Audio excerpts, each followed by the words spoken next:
And do you know, a feeling came over me that said, what are you doing? Why are you telling people this? That was for you. That wasn't for you to tell people this. And then I'm thinking like, okay, what am I supposed to do? And I actually thought that, that's what I was supposed to do, was tell people about this. And what happened, I finally came to the conclusion that was just for me. He said, I have something better for you to do. And you can't go out and do it because you don't even know what it is. And after that, I just been guided to the point where I get this feeling I'm supposed to go do something, and I just go do it. And it's helping people. That's all it is. And I didn't understand it. At the time, I thought I was supposed to tell people about this story, but no.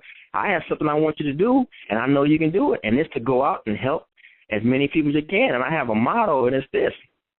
My goal in life is to help everyone I meet and make sure I leave them better than I found them. And that's it. God is so powerful. He would send messages to you in a certain way. Yeah. Oh, wow. Yeah. And the thing about it, when he does it, you can't help but to listen. Yes. But you also, he'll have a way to make you listen. And then you have to have a good heart to actually listen. You got to be willing to listen. Yep, that's it. You're right. You're exactly right.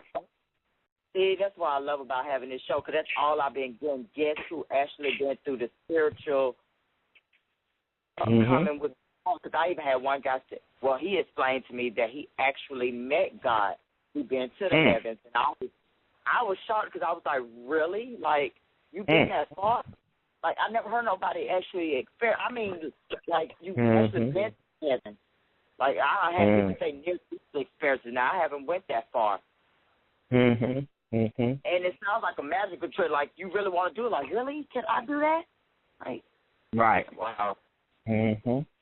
Yeah, and that's why I've been so successful. Just letting him guide me, and I don't worry about anything. I used to, and things used to happen, and you know what I say now? I mean, bad things used to happen to me. But now, you know what I say? He's got something better. And every time something bad, I don't care what he takes away from me, something better happens. It's been times when I've been broke, car got repossessed. I don't worry about it. Next thing I know, I'm running around in a brand new car in 1 year. Somebody broke in my house, stole everything out of my house. And you know what? I got double. That's what you exactly said in your book. Even if you got a bill to pay, you don't worry about it. And that's the attitude I have taken now. If I got a bill to pay, I'm not gonna worry about it. It either get paid or it won't get paid. But it's not gonna make me lose my mind or go crazy because I know I have my back. That's it. And I've got to the point now where I'm just happy no matter what. Because, see, I used to be broke and then unhappy. And when I got money, now I'm happy. But now it doesn't matter. I'm happy no matter what. Exactly. Because who is ever happy? You see rich people, they're not even happy. Exactly. They be worse. They're more dysfunctional than we are, and they have the money. You're right. You're exactly right. Every time you turn on the news, one of them dies, and excuse me for saying that, they die from using heroin. They have too many issues. Their heart is burdened because you have so much. And as God already said, their heaven is already here. See, they already got it. And then sometimes when I think about it, Tim, I don't think I actually do want to be that rich. I don't want to be unhappy and have all that money and don't have a clue what to do with it. And that's what a lot of people don't realize. The reason why you don't have it. I don't need it. I'm enjoying just without it. My happiness is having my family, knowing I can go to work. I'm comfortable. Exactly.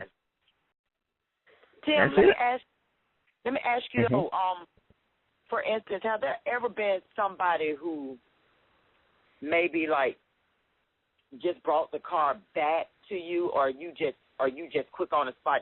You sell the car and they just keep it automatically. I'm sorry, say it one more time. Like, have you ever had a person just to bring back the car? Some people who might don't want it after a while say, look, I don't want it. Does that mess? Have you ever had that issue?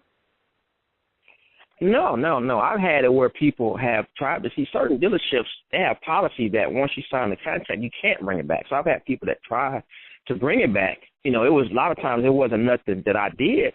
A lot of times they just told me, you just was a good salesman. We liked you. We bought the car. We normally, we came looking. You know what I'm saying? And they just made a quick decision and wasn't really, didn't really want to buy at that particular time. They went home and thought about it. And like, we really weren't ready. And there was nothing wrong with the car. They just were really waiting to save up some money, but now they bought it. Now they got to deal with it. So I've had that happen, but a lot of dealerships, they don't take them back. I haven't had anybody where it was a problem, where I sold them something,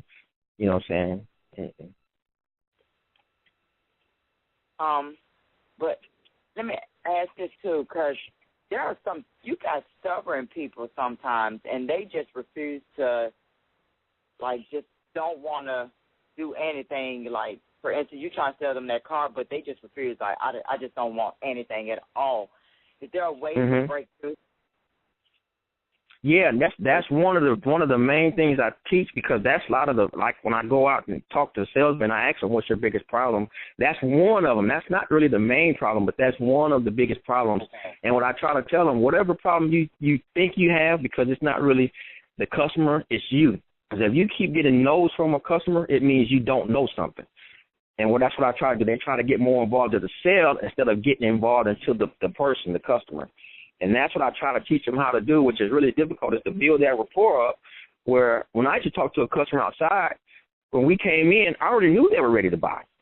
You know what I'm saying? And I try to teach salesmen this: you sell on your feet and you close on your seat. See, a lot of salesmen, they test drive the car and they bring you in, and then they start the negotiating process. See, I figured out what it would take to make the sale before I brought them inside.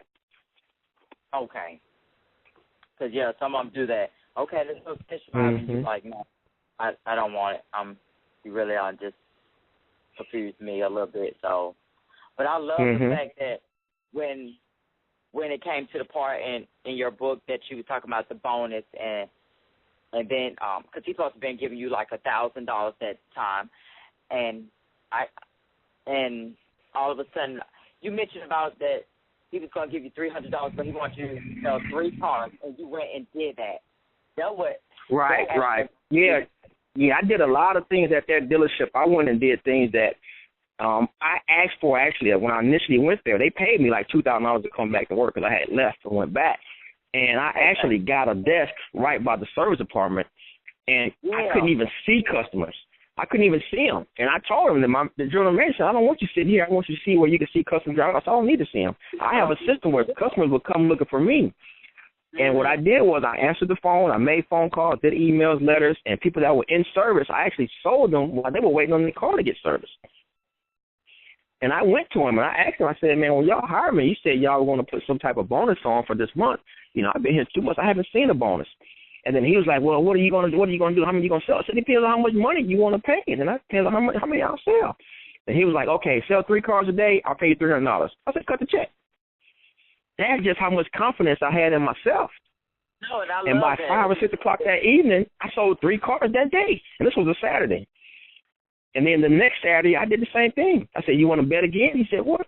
I said, if I sell 3, you pay me $300. He said, yeah. I said, well, cut the check. I left. At 6 o'clock that evening, I had sold 3 cars. What's that? Yeah, I'm like, stop playing. I'm going to do this. Oh, you think I'm not? I got this. Yeah, and that's what I try. There's a lot of dynamics in my training, because I teach salespeople, before you can do something, you need to be able to see it. You know what I'm saying? It's like if you take your phone and you take a picture of something, your phone will take a picture of whatever you snap. It doesn't matter. Now, if you put that picture in your mind, but they don't understand, your subconscious mind works the same way. If you have a vision of something you want to do, all you have to do is keep thinking about it. Your mind will send these vibrations out to the universe. It will put that in place. So when I started saying I'm going to be one of the top sellers, that was my vision of me. And that's what I did. When I said I'm going to sell 3 cars, I just had to picture myself doing it. And I went out and did it. So, Tim, is that really your process for making the sale, from getting the lead all the way through to closing the deal? Yeah, I have to see it. See, if I'm talking to you about a car, in my mind, I can't really what's called go for the close unless I see you driving off in that car. So I can look at what I do is I just look at the customer throughout the whole process. And while I'm looking at them, I have to be able to vision them driving off in the vehicle. And once I see it, I don't care what you say, what you do, we're going to make a deal. And a lot of salespeople, what they do is they just give up on the sale. They let the customer sell them. But my thing is, this is the best vehicle for you at this time. You need this. I'm here to help you. It's just like you come to the hospital and you shot, and I give you a Band-Aid. That's what they do when the customers leave. But I need to take that bullet out of you so you can live. You know, I'm here to solve a problem. You need a vehicle. That's why you're here. I didn't knock on your door until you come to the dealership. You drove in here. And I'm going to let you know that you need to buy this vehicle from me. I'm the best salesperson. I'm not only going to sell you the vehicle, I'm going to be there after the sale. If you have a problem, if you don't. Whatever the problem is, I'm going to find the best way to help you. And I wouldn't be doing you any justice if I let you buy a car from somebody else that's not going to take care of you after the sale. You have a problem, and they just brush you off. But I want you to buy from me. And I tell all of my customers this. Every customer I talk to, I tell them this. I'd rather not sell you a car and tell you the truth than to lie to you, and I do sell you a car. Because if I lie to you, you're going to go around the corner and find out you're not coming back to me. But if I tell you the truth, you're going to come back, you're going to see your friends, your relatives, because I was honest with you. That's what I was doing, was building a business, not just trying to sell a car. It was more than just one car. I want to sell your whole family. I know that's right. Yeah. So that's the way I work. Dang, Tim almost sound like me. I promise that's how I feel when I'm serving. I feel just the same way. You sit down, I want to serve you all the way till I can't serve you anymore till we get to the dessert. Yeah. Let me tell you something happened to me that really made me look at what I was doing. I was at a Toyota dealership, and this guy was an old white man, and I had never heard this before. He said, Tim, let me tell you something. I have never sat and talked to a black man about my personal business, giving you my social, telling you my income. He said, I've never done that. And he looked at his wife, and he said, let me tell you something. I don't just say that just to be saying it. I tell you, I speak the truth. And his wife, he looked at his wife for her to say, like, he's right. You know, he said, let me tell you something. I don't say something just to be saying this. You are probably the best salesperson I have ever talked to. Wow. This was an old white man that said he had never even talked to a black man or black person about his personal business. You know, giving out his person, his social, his date of birth, and all this type of stuff, how much his house note is, and how, you know, all this type of stuff. He said, I've never done that. This man was probably in his mid-60s. He said, I've never done that and done this in my life. So in order for you to get this information from me, I must like you. You must have done something where I trust giving you my personal Social Security number information. Wow. You shocked. Yeah, I had never heard that. I believe you, and you really took him over. You shocked him. Because in his mind, he was thinking, this, I'm just going to keep real, this is another uneducated, probably black man, don't know too much. That's it. Exactly. That's it. You impressed him. Yeah. And what I teach is this. When I was in Atlanta, when I would talk to a customer, and let's say I had an attorney that would come in, I would talk to them and ask them 1,000 questions about the law. Any question I had previously. If I talked to a doctor and he was a heart surgeon or a brain surgeon, I really want to know, what does that do? How does it work? I asked them questions because this is the thing. I was sincerely interested, and they knew it. I wasn't just asking questions, just trying to kiss up to them. You know, it's some customers that they would come in talking about what football team they like, not like another team. And we almost argued about the teams, and they bought a car because I was sincere. You know what I'm saying? I'm like, how do you think this team is going to beat that team? Such and such, such. You know, we would almost get to the point where you would think we're arguing, but it's like we were on the porch at home talking. See, I treated every person, if they were like a woman could have been my aunt, my sister. If it was a man, it could have been my uncle, my cousin. I treated them like that. You know what I'm saying? And they just felt it. And that's what I wanted to do, was be able to do that and teach salespeople that, hey, these are people. These are not numbers you're dealing with. These are people. We know, and you're right. We know that you got bills to pay, but at the same time, we got to treat these people like their family. This is not just another job. That's it. Wrong. And exactly. Whoever's listening today that goes the same way. If you work for McDonald's, if you work for Wakefield Grocery Store, you don't treat it like a job. You treat it just like they are your friends and your family. I'm telling you, it makes a big difference, and you would see. Let me tell you something. If you're working, this is what I did. If you're working at McDonald's, if you're working at Walmart, this is what I do. Walk in there like you're the owner.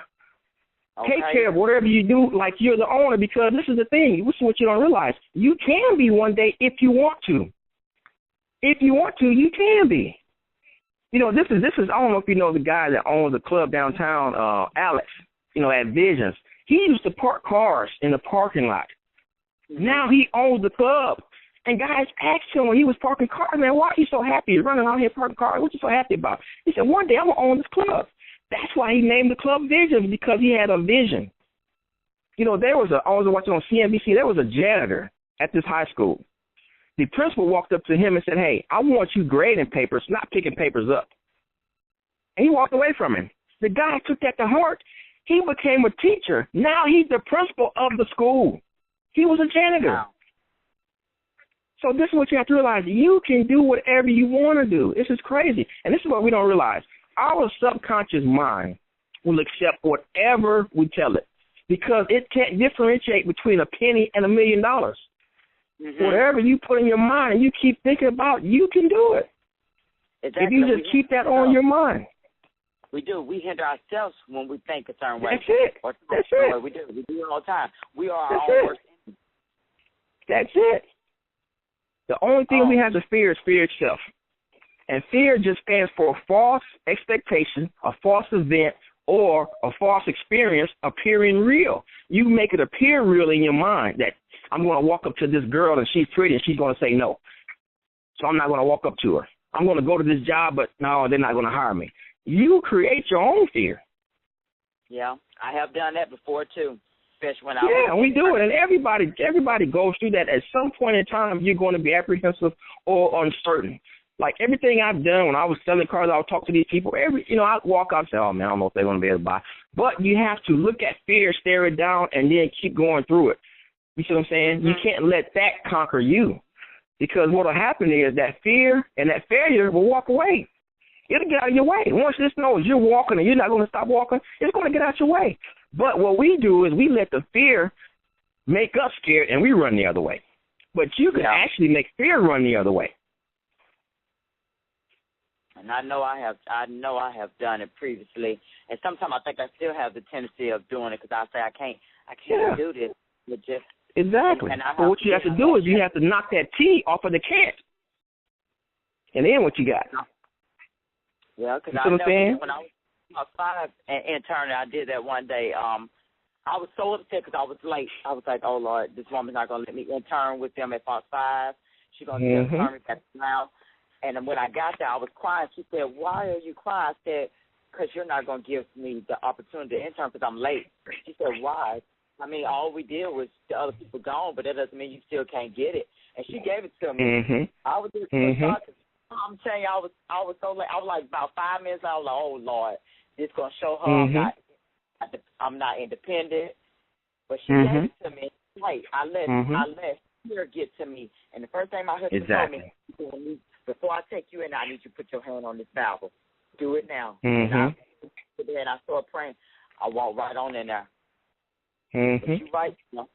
See, that's it.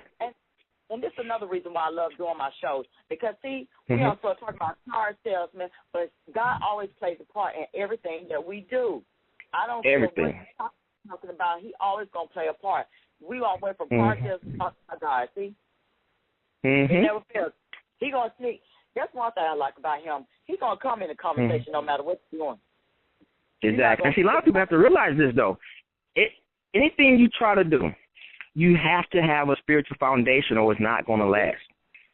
It's as simple as that. And a lot of people don't want to say, I can't really take that into my training, but I have to drop little bits and pieces in there. You know what I'm saying? Because this is not religious, it's spiritual. You have to have a spiritual foundation. It's not going to last. Exactly. You are so right. Yeah.